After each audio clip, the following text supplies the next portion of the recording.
And welcome back to Atreyu News. Caught on tape, Elizabeth Pocahontas Warren wishes to butcher bodies of Republicans.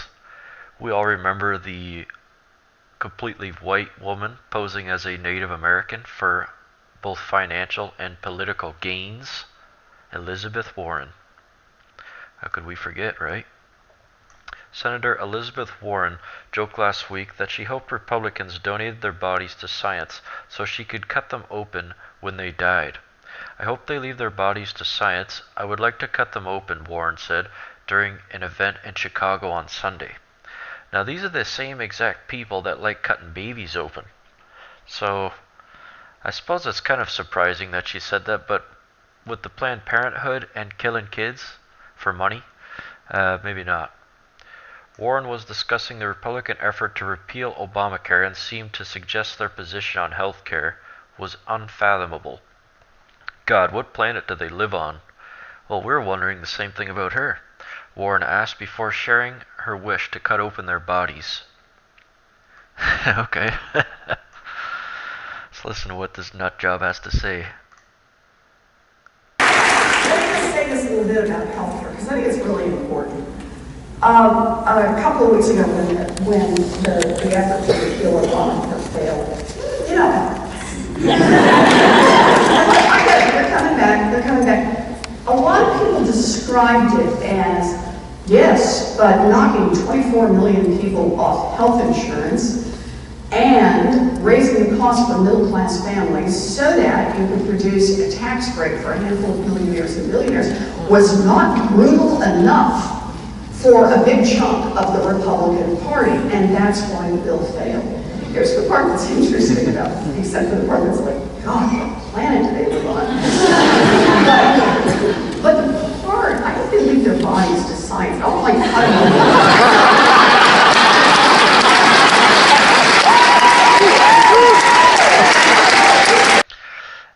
It is strange how she gets such a applause for something like that. First she says, "What planet do these people live on?" And then she says, "I'd like to cut them open." Well, we live on planet Earth. We represent humanity. Now, what this and people like this represent, we're not really sure at this point.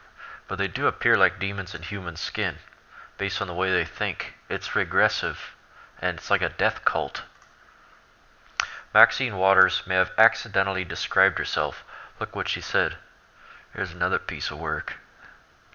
Maxine Waters described President Trump, here it comes, as the most disgusting person she has ever met.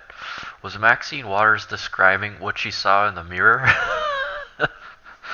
The Hill reported Representative Maxine Waters, in an interview published Sunday, blasted President Trump as disgusting and disrespectful. During an interview in the Los Angeles Times, Waters referenced the president's comments about his former presidential campaign rivals, Carly Fiorina and Hillary Clinton. She also cited the 2005 tape that surfaced last year, in which Trump is heard making lewd comments about sexually assaulting women, and the instance during his campaign when the president appeared to mock a disabled reporter. "I can't get it out of my head," she said. So I guess she just lays there in bed, staring at the ceiling, freaking right out, saying Trump won, Trump won, Trump won.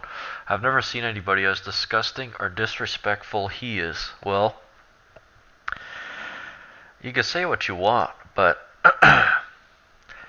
either women are like this are naive or they're in denial, because being in construction, women like this would be appalled if they actually were on a construction site for a matter of 10 to 15 minutes. The stuff that we say to one another would make her pass right out, I bet. If she thinks what Trump said is out of this world bad, then she doesn't actually live in the real world. Trump just wrecked Face of the Nation with one hilarious joke. He's always good with busting jokes out. Hilarious Trump, I love your show. I call it Deface the Nation. Let's take a listen.